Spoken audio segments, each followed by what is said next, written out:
Look inside any piece of electronics, whether it's a vintage radio or a modern laptop, and you'll likely see the same thing: a sea of deep forest green. We've seen it so often that green has become the universal color for technology itself. Think of the matrix code or early computer monitors. But while early monitors were green because of the P1 phosphor used in their screens, circuit boards have a much more complex history. In fact, the boards themselves aren't actually green at all. If you stripped away the top layer, you'd find something that looks more like wood or butterscotch. So, why did the tech world settle on this specific shade? Today, we're looking at how evolutionary biology, Cold War military secrets, and industrial accidents turned green into the gold standard of electronics.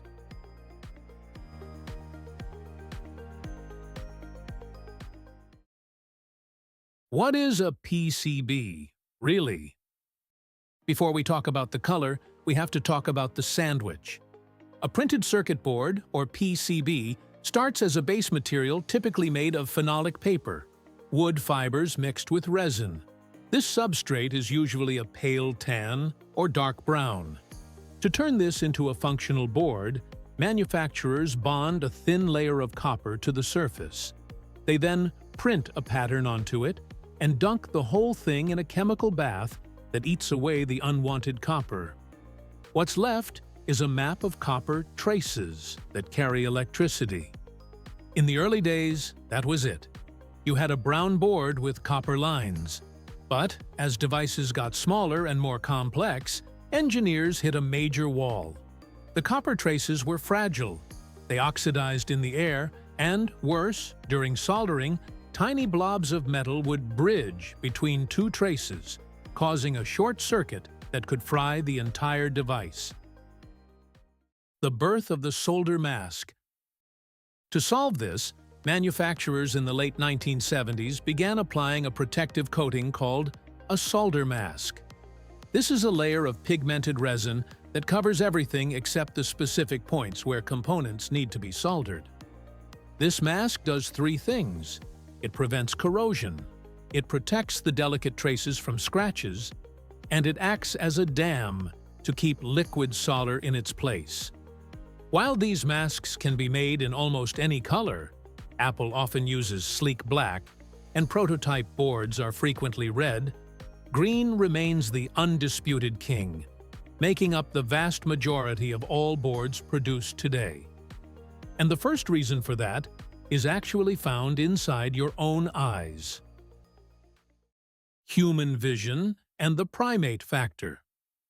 Before we had high-tech machines to check for errors, every single circuit board had to be inspected by a human being with a magnifying glass.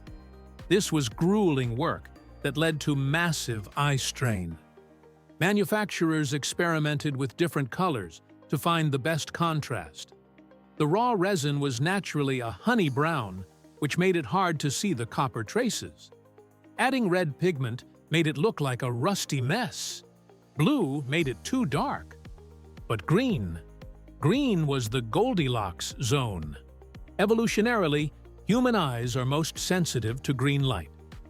Biologists suggest this is a holdover from our primate ancestors, who needed to distinguish between hundreds of shades of green to navigate through dense jungles.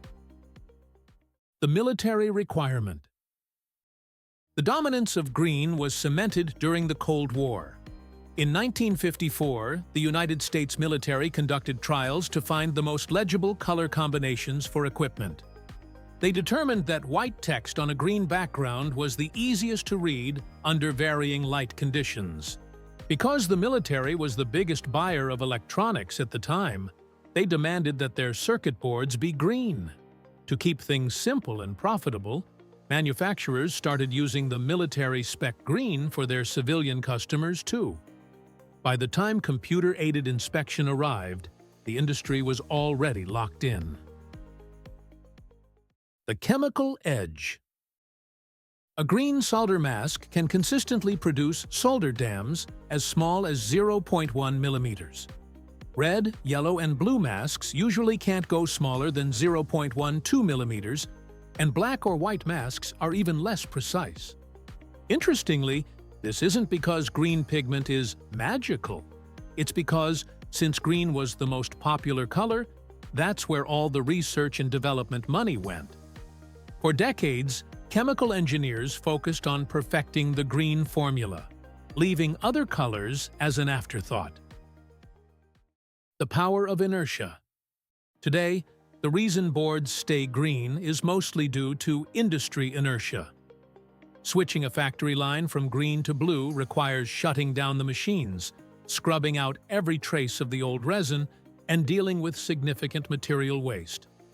Since the circuit board is usually hidden away inside a plastic case where nobody sees it, most companies decide it's not worth the cost to change. So, the green circuit board is a perfect storm of evolutionary biology, military history, and chemical optimization. It's a reminder that in the world of engineering, if something works perfectly, we rarely find a reason to change it, even if it's been the same since the 1970s. Thanks for watching What Exactly Is, and we'll see you in the next one.